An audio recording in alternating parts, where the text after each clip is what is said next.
everyone, and welcome to a new video. In this one I'm going to do a breakdown of my Alina Starkov cosplay. So this one here, obviously, and this is from the show, the Netflix series Shadow and Bone, which came out earlier this year.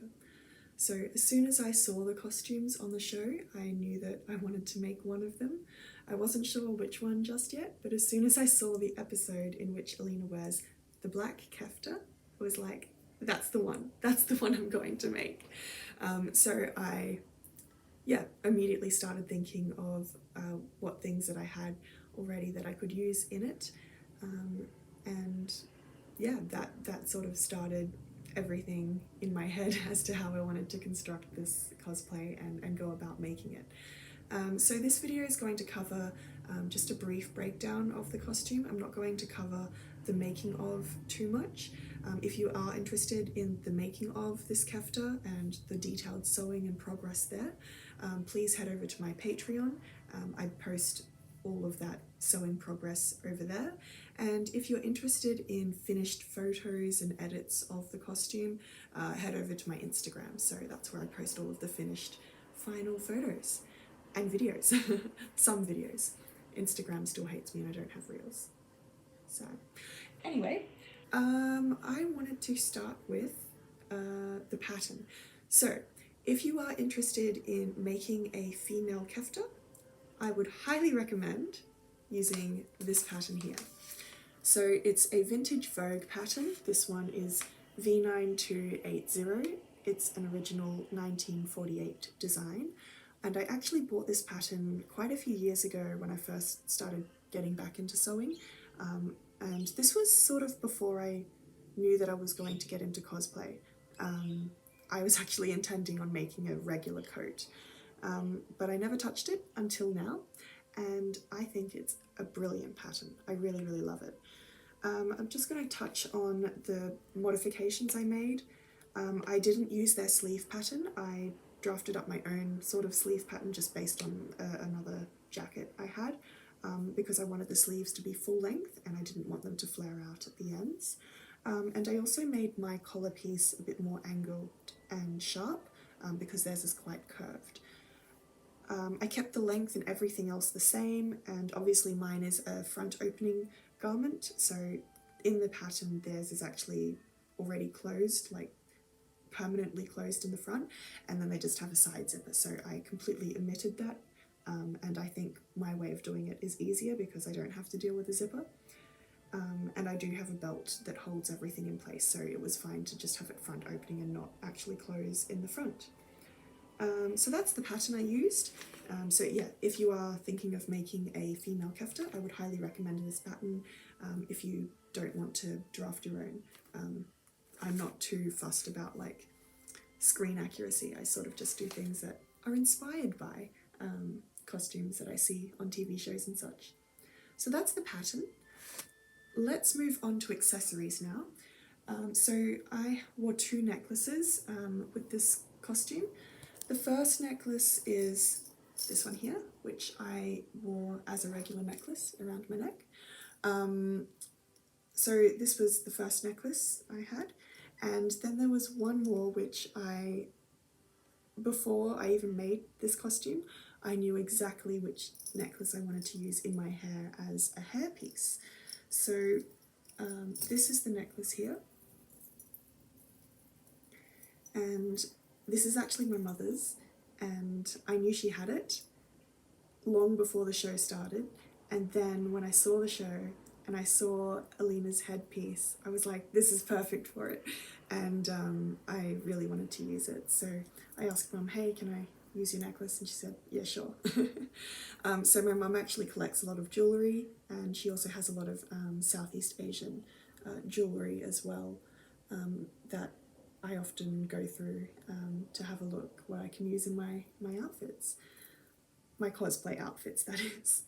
And yes, it's held together with a safety pin. That's how it came to me, okay? So that's the necklace that I draped in my hair, just like that.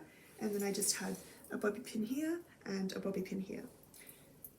So those are the necklaces I used. I did also have other options. I'll show you the other options now, I may as well. So the other options that I had from my mum for hair pieces, jewellery, accessories, that sort of thing, I had these two flower pins, and what I was thinking of doing was sticking these in my hair on the sides. But I don't know, I think they're a bit big and I don't have enough hair to pin these into unless I get a fake hairpiece, which is still on the way to me. I got a fake bun hairpiece that I want to put in the back of my hair, but when I first wore this costume, those hadn't arrived to me yet, so I just used my own hair. Actually, I'm very unstructured. I'm going to put some pictures of my hair here. So let's talk about how I did my hair. So I had 2 braids up here, 2 braids here. I braided the sides down, and then I twirled those into 2 little buns, and then I had the hairpiece necklace thing draped over the top and then bobby pinned in place. So that's how I did my hair. But I was also thinking of using this piece and sticking that in the back of my head like that. But I don't know, maybe I'll do it when I wear this costume again, or like to a con or something, I don't know. But this is another piece that my mum gave me. It's very pretty. And the final piece that my mother gave me is this. It's massive. And, oh, it's tangled. I thought about what I could use this for, but then sort of came to the conclusion that it's just too big and I don't know what to do with it. Like, I don't know, I'll keep it, maybe I'll use it for one of my future costumes. So that's that.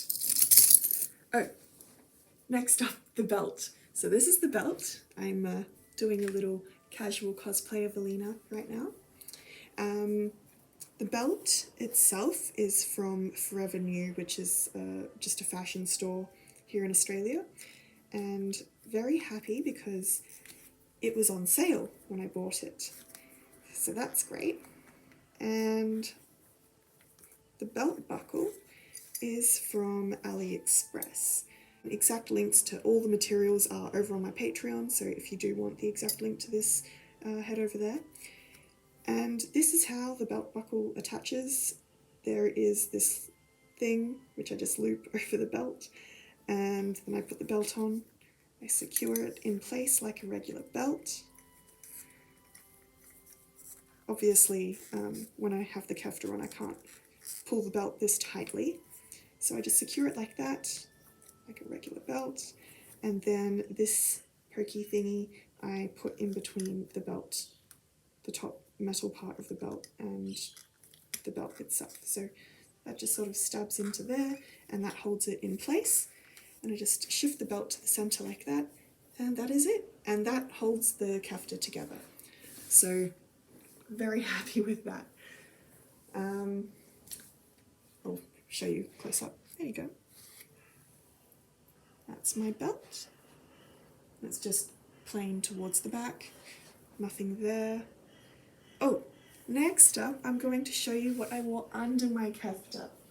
So I wore this top. So this is just a black top with some gold detailing, which I found at an op shop. So this was a few dollars, so that's great. I would highly suggest going to op shops if you are looking for pieces for your costume. And then there is the skirt. So I whipped this up within a week, and I was actually in lockdown when I wanted to make the skirt, and silly me thought I had enough black fabric. And when I say enough black fabric, I wanted to make the full skirt out of cotton broadcloth fabric. I didn't have enough fabric. I had about 1 meter, and over in Australia when we go into lockdown, the fabric store isn't open, so there was no way I was going to get more fabric. So I ended up making the skirt out of all sorts of different fabrics that I had laying around. So the top portion is linen. The next tier is cotton broadcloth, and then the next tier is cotton sateen. So the cotton sateen is actually the fabric I used on the outside of the kefta. The broadcloth is what I used for the interlining of the kefta, and then the linen fabric, I was actually anticipating using this fabric to make a little singlet top to wear underneath, but that didn't happen. I used it for the skirt instead. It's a simple elastic waist, and there is one seam in the top, and that's where I put my pocket. So there's a very, very deep pocket, which is great. So I can just get my phone and plop my phone into there. So that's good. The kefta also has pockets, so yeah.